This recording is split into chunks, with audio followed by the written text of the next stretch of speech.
Bom dia, boa tarde, boa noite, tudo bem? Hoje nós analisaremos o Ministério Público como ombudsman, mais um tema relativo à defesa da tutela coletiva e também da tutela dos direitos individuais indisponíveis e da papel do Ministério Público como um fiscal da ordem jurídica, não apenas na atuação perante o Poder Judiciário. E antes de adentrar no tema, eu peço a vocês que se inscrevam aqui no canal, que comentem nesse post, nesse vídeo, e vamos criar diálogos aqui, porque o nome desse canal é Diálogos de Tutela Coletiva, então nós não podemos torná-lo monólogo. Sem mais delongas, vamos partir para o tema. O que é o Ministério Público? O Ministério Público é uma instituição permanente, ou seja, constitui cláusula pétrea, que não pode ser objeto de reforma ou supressão por parte do poder constituinte reformador. Reforma essa que só pode ser para melhorar e aperfeiçoar a instituição na defesa da ordem jurídica, do regime democrático, dos interesses sociais individuais indisponíveis. E o Ministério Público ele é essencial à função jurisdicional do Estado. Veja-se que não é a função do Poder Judiciário, a atuação perante o Poder Judiciário é a função essencial do Ministério Público, mas sim o próprio exercício da jurisdição, que reclama uma atuação resolutiva, ou seja, uma atuação que não se restringe ao ajuizamento de demandas perante o Poder Judiciário, uma atuação que envolve simplesmente o ajuizamento de ação civil pública, o ajuizamento de ação de improbidade administrativa. Hoje se busca muito mais atuação, por exemplo, inquérito civil, procedimento administrativo e outras vias que nós delimitaremos nos próximos slides. O Ministério Público incumbe a defesa da ordem jurídica e do regime democrático, que é essencial para a noção de ombudsman, como será analisado mais adiante. E a função institucional do Ministério Público é a promoção do inquérito civil, da ação civil pública para a proteção do patrimônio público e social, do meio ambiente e de outros interesses difusos e coletivos. Quando fala patrimônio público, não é simplesmente o erário, o valor financeiro, mas também valores de natureza artística, cultural, meio ambiente, um aspecto muito mais amplo, além do aspecto material. E o que é o ombudsman?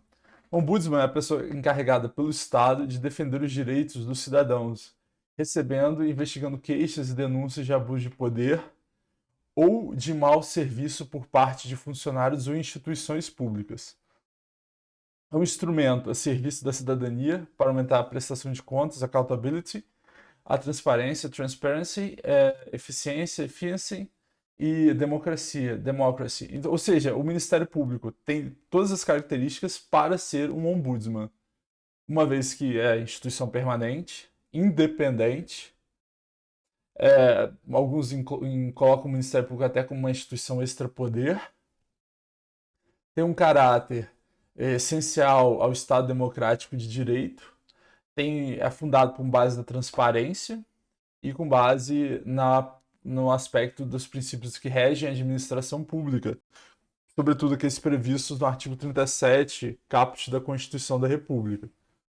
Então, a função do ombudsman é aquela pessoa que vai receber as reclamações por parte da sociedade, que vai ouvir os reclames e repassar essas reclamações para o poder público, para que seja feita a fiscalização. Dentro da figura do ombudsman pode ser encaixado a ouvidoria como um órgão de controle interno da administração pública, que vários ministérios públicos possuem ouvidorias para receber reclamações, várias delas são fundamento inicial para a formulação de inquérito civil, para a formulação de procedimento preparatório de inquérito civil, notícia de fato, procedimento administrativo. Então, com base no ombudsman, uma pessoa independente, que pode ser feita essa filtragem para que os reclames sociais cheguem até a administração pública e que sejam promovidas uma série de reformas positivas na ordem social.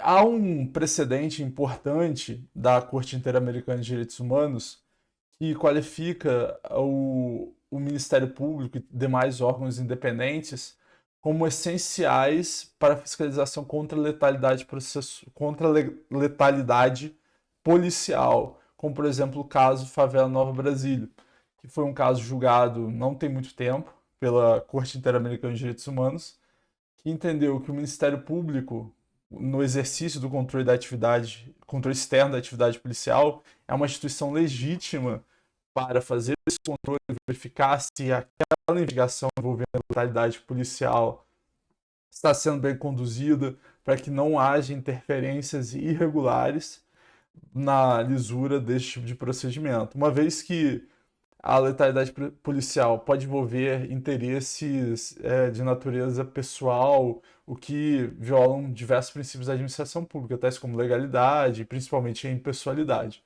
Então o ombudsman está muito preso ao princípio da impessoalidade, uma vez que se trata de um órgão de caráter independente. É importante destacar que diversas defensorias públicas possuem a figura do ouvidor. Inclusive, a ouvidoria é um órgão presente na estrutura da Defensoria Pública dos Estados e da Defensoria Pública da União. Aqui a gente vai cuidar do Ministério Público, mas acho que é importante fazer essa relação que há um órgão de ouvidoria que não necessariamente será uma pessoa que atua nos quadros da administração pública, nos quadros daquele órgão. Ou seja, é importante que o ouvidor tenha uma visão imparcial sobre o tema, que seja uma pessoa que tenha conhecimento sobre políticas públicas, principalmente o trato sobre direitos humanos, uma vez que a maior parte das demandas que vem através do Estado, principalmente na defesa dos direitos feitas pelo Ministério Público, envolvem direitos fundamentais. Bem, esse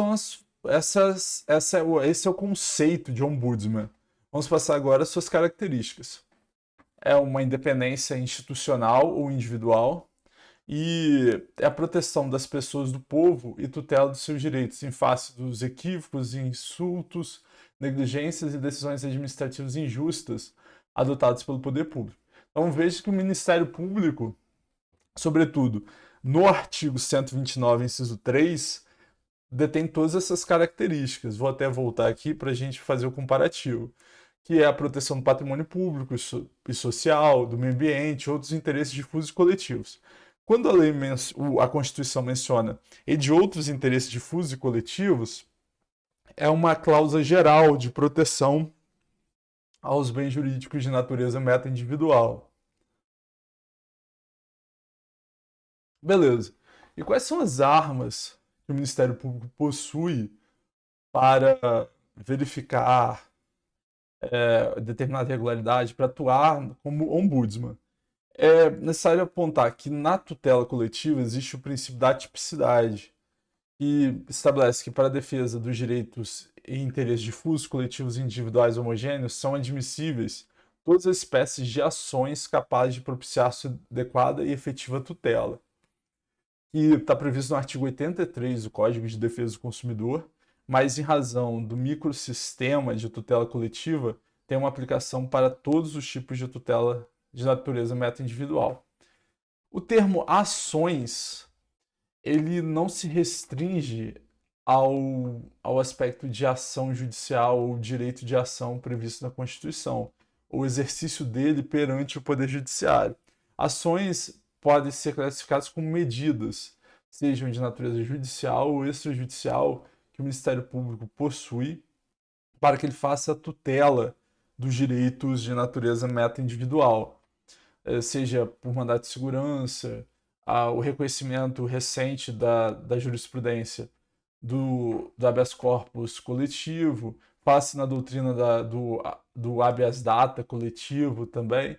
Tudo isso numa perspectiva de justiça multiportas. Como a própria imagem diz, quando o cidadão vai ao poder, vai buscar acesso à justiça, ele não tem só a porta do Poder Judiciário, ele tem a porta do acesso extrajudicial pelo Ministério Público, seja por inquérito civil, procedimento preparatório ao inquérito civil, notícia de fato, recomendação, termo de ajustamento de conduta, audiências públicas e procedimento administrativo.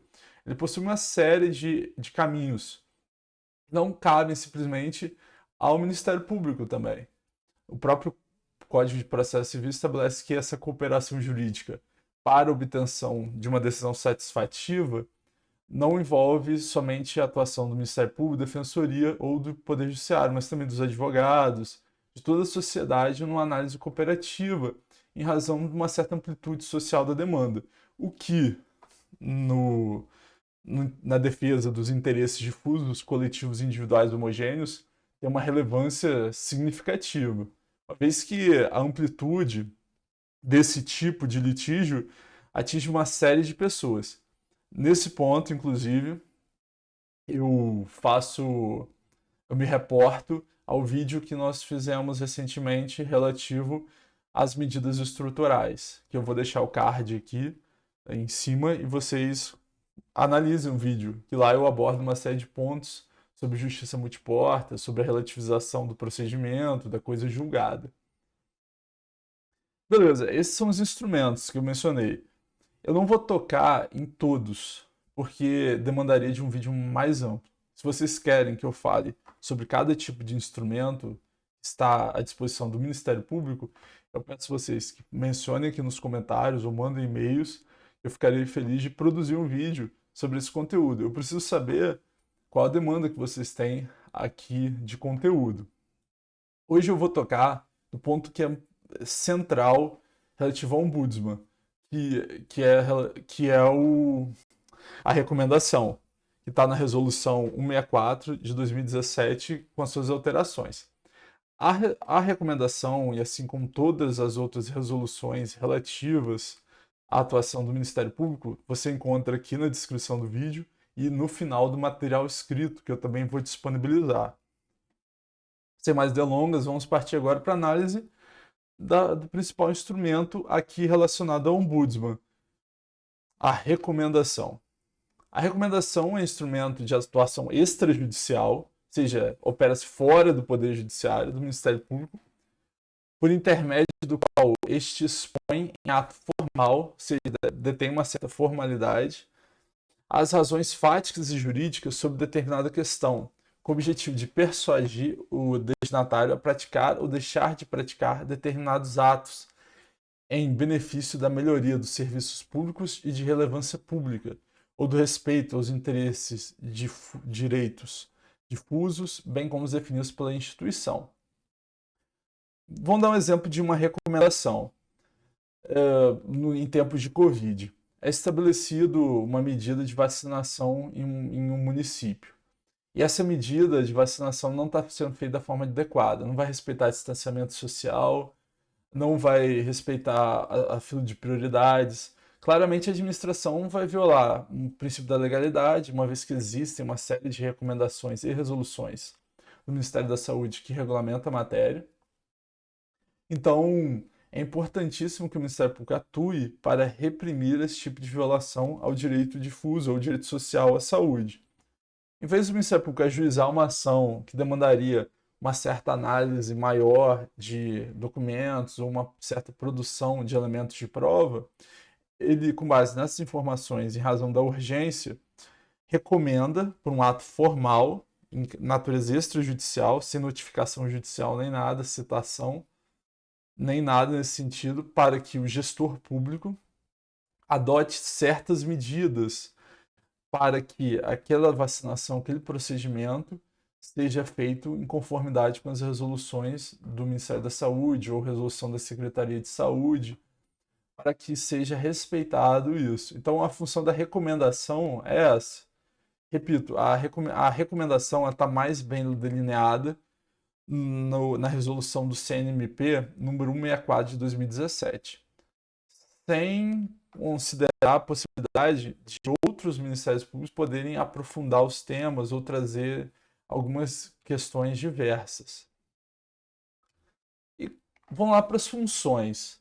A função que a gente disse, primeiramente, é o fim dela é que o gestor público, ou aquele que é violador de direito difuso, direito coletivo individual homogêneo, pratique ato para afastar esse tipo de lesão e ameaça de lesão.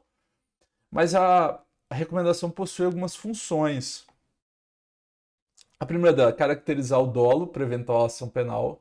Por exemplo, numa determinada ação, o Ministério Público percebe que o gestor público está atuando em violação a uma conduta que pode configurar o delito de prevaricação ou peculato, algum delito previsto no Código Penal ou legislação extravagante. Ele faz recomendação para que o gestor público assim não atue.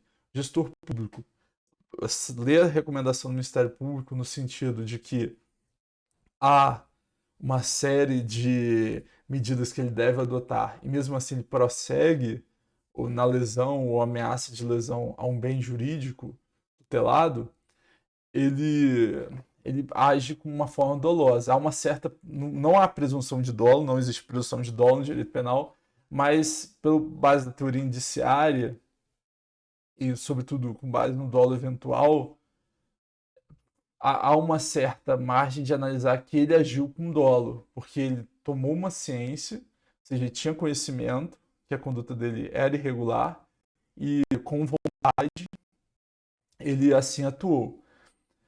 E como a gente está tocando no aspecto penal e tutela de direitos meta-individuais, eu pedi para vocês para ver o vídeo que eu fiz, que é a tutela penal dos bens jurídicos meta-individuais, que eu vou deixar o card aqui também em cima. Vocês assistam o vídeo, comentem e curtam. Outro ponto que vou tocar é tornar inequívoca a demonstração da consciência da ilicitude. Ele não pode alegar erro de proibição ou erro de tipo ou qualquer tipo de conduta que demonstra que ele não tinha conhecimento da ilicitude. Ele pode argumentar que ele estava em exercício irregular de direito, porque quando o Ministério Público recomenda, o gestor público toma ciência da irregularidade, ele já não pode alegar que ele estava em exercício irregular de direito, que ele estava em exercício adequado.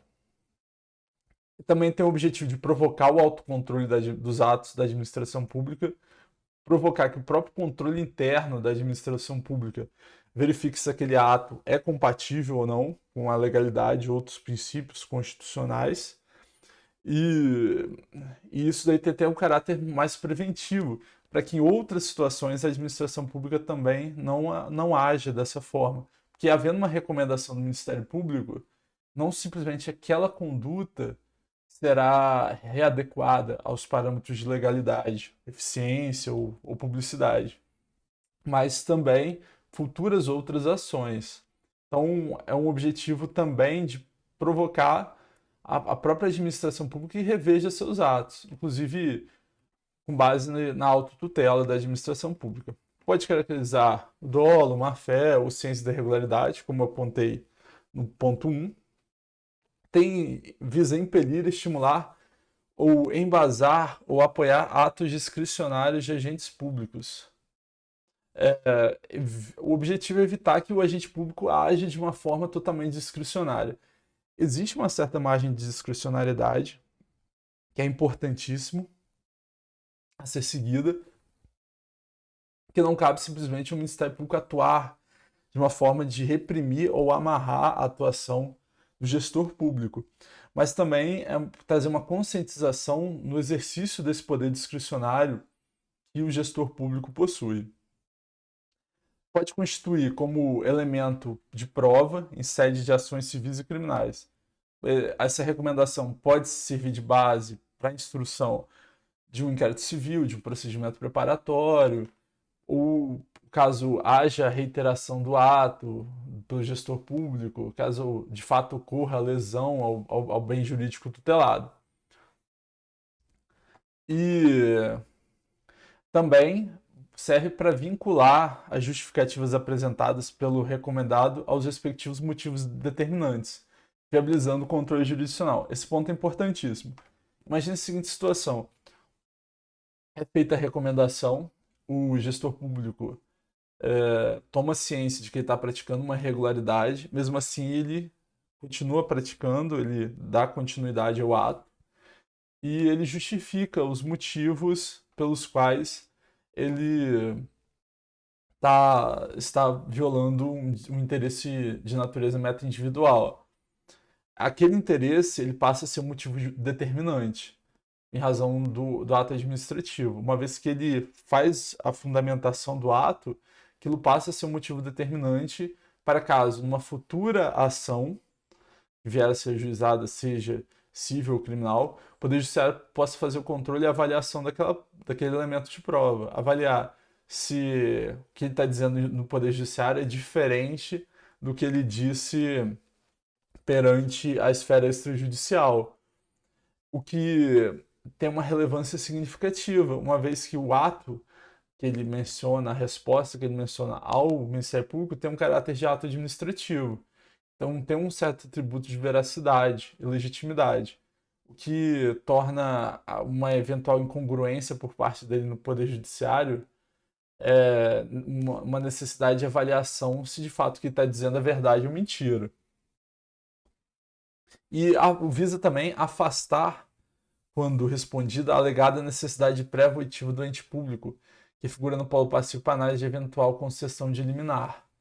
Por exemplo, já houve a recomendação, o Poder Público se manifestou dizendo que vai continuar praticando o ato, o Ministério Público ajuiza uma ação civil pública com pedido liminar, e o Ministério Público pode fundamentar, olha, é caso de liminar, não é necessário fazer oitiva naquele prazo de 72 horas para o Poder Público, porque o Poder Público já se manifestou, já está aqui o que ele disse na minha recomendação. Então, como a gente já sabe o que ele vai falar, e os meus argumentos são fortes, eles preenchem os requisitos de probabilidade do direito, e há um risco na demora, então deve ser concedida a tutela em caráter liminar.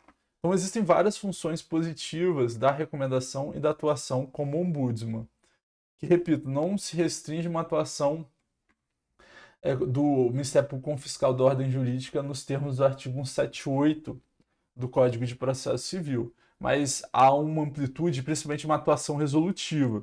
É importante guardar isso, porque o Ministério Público não deve atuar perante o Poder Judiciário exclusivamente. O acesso à justiça é feito por vários caminhos. Agora, peço vocês que se inscrevam aqui no canal, ativem o sininho para receber as notificações, para que o YouTube mencione novos vídeos que eu lance aqui no canal. Comentem e curtam esse vídeo. Comentem bastante, que o importante aqui é o diálogo. A bibliografia eu vou deixar disponível ao final aqui do vídeo, com os links também, e tudo também vai se encontrar aqui na descrição do vídeo, onde vocês vão obter todas as informações, inclusive baixar esse material escrito, ok?